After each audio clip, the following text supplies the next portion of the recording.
Hello, today I'm here speaking to Megan Crewe, the author of The Way We Fall. Megan, could you tell us a bit about your book? Sure. The Way We Fall is set in a small island off the coast of Nova Scotia, and a 16-year-old girl named Kaylin lives there, and she's noticing that there's some strange behavior happening among people in her town, and it turns out that there's this mysterious new virus that's spreading through the town, and people are getting sick, and then people start dying, and the government quarantines the island, so they're all trapped there having to deal with this virus and try and stay safe and stay alive. And it's the first in a trilogy. The second book in the trilogy, The Lives We Lost, is coming out in February, and this will be out in paperback in January. Right, my first question for you is, what made you want to be a writer? I really was always writing, even when I was really little and I didn't know how to actually literally write words on paper. I would dictate stories to my mom and she would write them down for me, and then I'd illustrate them with crayon.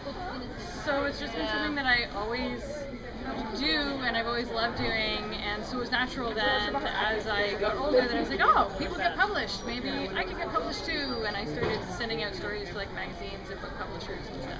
Okay, question number 2. We've talked about what got you into being a writer. Now, could you tell us what gave you the idea for your current book? It's actually an interesting story. The Way We Fall started with a nightmare. I had just finished reading Carrie Ryan's Force of Hands and Teeth, which is her zombie way novel. Love that. And I went to sleep, and I had this dream that was based on a really scary scene in the book that had to do with the way the zombie virus is spread, how it's contagious. And I woke up, and I was like, well, this is really strange, because the only other time that a book has given me a nightmare was when I had read the first part of Stephen King's The Stand, which is his killer virus novel. So I was like, killer viruses really scare me a lot, so obviously I should write my own book about a killer virus. And that was really how it all started. Right, question number 3. All writers should be readers. Could you tell us a book that you would recommend?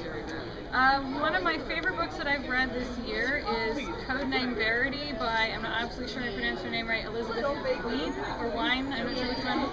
And it's really good. It's a historical YA set during World War II with 2 really great female main characters. I've heard fabulous things about it. Okay, the fun question. How would you survive the apocalypse? I think I would probably kind of keep to myself and the few people that I trust, and be really careful, and maybe go out and scavenge food when there weren't other people around. I'd just be really cautious and not trust anybody other than my little group of people, and hopefully that would work. Our last question. What are you working on now?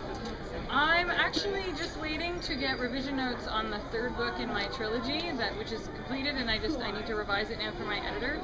And I have another project that's science fiction that I've been working on that I can't actually tell you anything about right now, but hopefully I will be able to soon in the future. Well, that's fabulous. Thank you so much for taking the time to talk to us today, Megan. Have a great day.